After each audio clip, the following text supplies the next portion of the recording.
listening to the Zach Gelb Show on Fox Sports 920 The Jersey. All right, welcome back in. Time of the Princeton Orthopedic Associates Studios, 5:15. Zach Gelb Show on your AM dial, 920, and worldwide on the web at 920thejersey.com. We've been covering the Sixers from every angle today. We got the feel in Dallas. We also got the local feel with Marshall Harris of Comcast Sportsnet. And now it's time to get the national perspective as Sekou Smith is going to hop on board with us right now from NBA TV. Sekou, appreciate the time. Thanks for a few minutes, and how are you? I'm good, man. Anytime I come up after Marshall Harris, I know I'm in trouble, so let's get it. Well, we hopefully you deliver because Marshall did deliver today. First things first, let me just get your take on some of the comments you made the other day. When it came to the process, you said you trust Joel Embiid, but not everybody else. Why are you not trusting the process, Sekou? Well, I mean, it's too soon for me to buy into anything that is going on there beyond Embiid, to be honest with you. The news about Ben Simmons, obviously, not shocking, but certainly not what you want to hear if you think you're going to get a chance to see, what he can do and how he starts his process of becoming the player everybody thinks he should be. Darius Saric is a player who I think is a keeper, obviously, but again, just so early, for some of these guys. Nerlens Noel already out of the picture. Embiid is the one guy that I really feel comfortable saying, hey, long term, this is a guy who's a keeper who is going to be a part of whatever you have going on for the foreseeable future. But everybody else, like I said the other day, man, it's not an easy sell when you're talking about this early in the overall process for all these guys in terms of player development. Well, I want to be transparent with you because we know the Sixers aren't being transparent with the fans when it comes to the injuries of their big men. But I wasn't a fan of trust the process originally, but then a few months ago I finally got on board after seeing Embiid play. And now I may be regretting that with the lying that you've heard from Brian Colangelo. But just to play a little devil's advocate, and I know Embiid looks like he's going to be a transcendent player, but how can you trust even Embiid just with the injury concerns that you have with the amount of injuries that he suffered so far in his young career? Well, look, there's so much talent there, just so much size, skill, personality, and I feel like after getting a chance to see him in action the way we have so far this season, it's pretty obvious, that this is a guy who's more than just a talented young big man. I mean, he's literally as transcendent as you can get when you're talking about the package of the size and the skills and the personality. It's just a matter of can he stay healthy enough to reach his potential, or at least to chase his potential. A lot of times when you have guys who are dealing with injuries the way he has so far in his career, it derails just the normal trajectory of his career because of how much time they miss or how uncertain it is, in terms of what kind of chance they'll have to continue to develop at the same rapid pace. But, you talk to anybody around the league that's a mover and shaker in the NBA. Joel Embiid is one of the young guys right now who everybody is banking on being a part of the NBA's bright future. Couldn't agree more with that, and we just hope he's able to stay healthy. So you mentioned some of the pieces that the Sixers have. Simmons, who we're going to see next year, hopefully. Darius Saric has been a nice story. We just talked about Embiid, and then some of those picks that they have, not only their own, but the Lakers coming up, and then also the Kings. If you were running the Sixers, some people try to speculate maybe they'll try to go trade some of those picks for a Jimmy Butler or Paul George. What would your next move be if you were Brian Colangelo? Well, look, I think you got to be all in on growing your team organically. I was mentioning this to somebody else the other day about the fact that, you look at the Golden State Warriors and you see, all-stars, superstar talents, but people forget, Klay Thompson, Steph Curry, Draymond Green, these are all guys that were drafted and allowed to, to grow into the players that they've become and to really develop into the stars that we see now. That's really the best way, the one surefire way to build a quality team and to put together a championship caliber team is to do it yourself. You can go out and take the risk of, acquiring some guy who's already established. But if you haven't had a hand in, in his development and growth from day one, it's really not, your success. It's really not something that the organization can put their finger on it and say, hey, we not only, have this talent in our under our umbrella, this is a guy that we chose and a guy that we've helped foster his career to the point it is now. So, there's something to be said for growing your own, to be honest with you. And I think if I'm Colangelo, that's what is on my mind is how can I draft or acquire young talent and then allow it to grow under our tutelage alongside Joel Embiid to build a sustainable roster, something that can, last for years to come. Sekou Smith with us right now. Sekou, hey, you talk about acquiring that young talent, and that's what Brian Colangelo's going to have to do, or he will be out of town very quickly. Where is your confidence in Brian Colangelo? Listen, it's high, and it has I'll be the first to tell you it has a lot to do with his last name and the fact that anything Jerry Colangelo puts his name on, in basketball is done first class. It's always done a certain way. Brian Colangelo has clearly had some success in the league, putting together quality, franchises and teams that allow them to compete at a high level. So I think if you're going based on his track record alone, you feel good about it. What you are skeptical of, like anybody else, is just the sheer number of young assets they have, and they have to figure out how to cash in on, whether it be players that they already have, within the program, or guys that they're trying to add to that mix. You realize how much of it really is luck, and how much of it is, the circumstance that a player comes into that really determines what kind of player he can become. You have to have a solid foundation when you're talking about adding young talent and a real track record of making them better and watching them improve. If you can't handle that, and if you can't do that as an organization, having all the assets in the world is not going to help you, because you're not going to be able to make the quality choices you need to for them to reach their full potential. Were you a fan of Sam Hinkie, just wondering?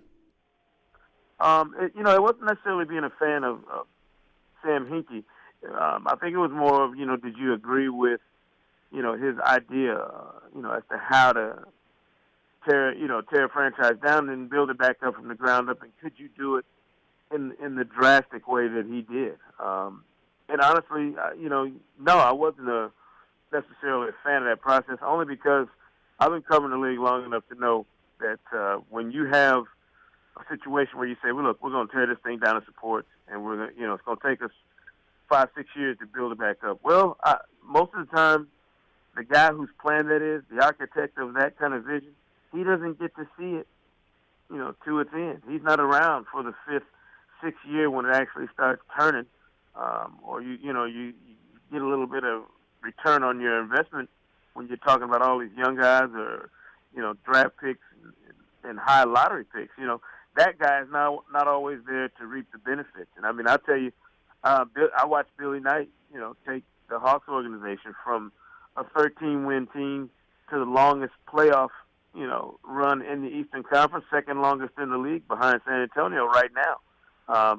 But he certainly wasn't around in the GM's chair to enjoy the fruits of all his labors, because it's hard to get somebody on board for something that is going to be as painstaking as a total gut job in rebuilding a franchise from the ground up.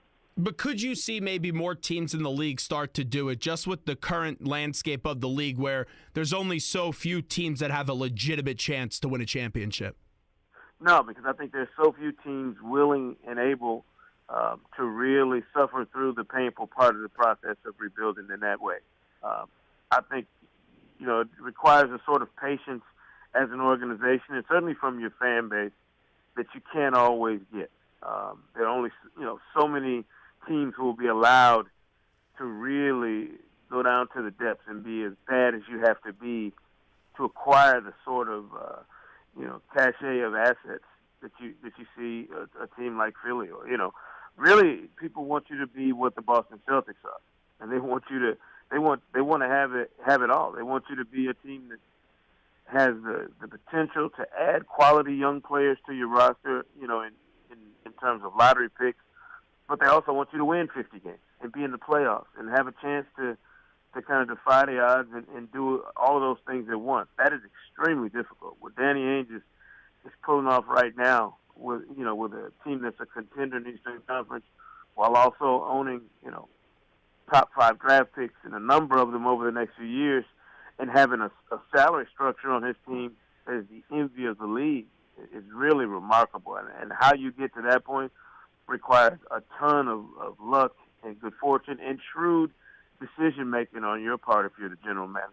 How close do you think the Celtics were yesterday in getting Jimmy Butler and Paul George? Because until they acquire another elite player, I don't see how they beat the Cavs. So what did you think about yesterday with Ainge, and how close do you think he was?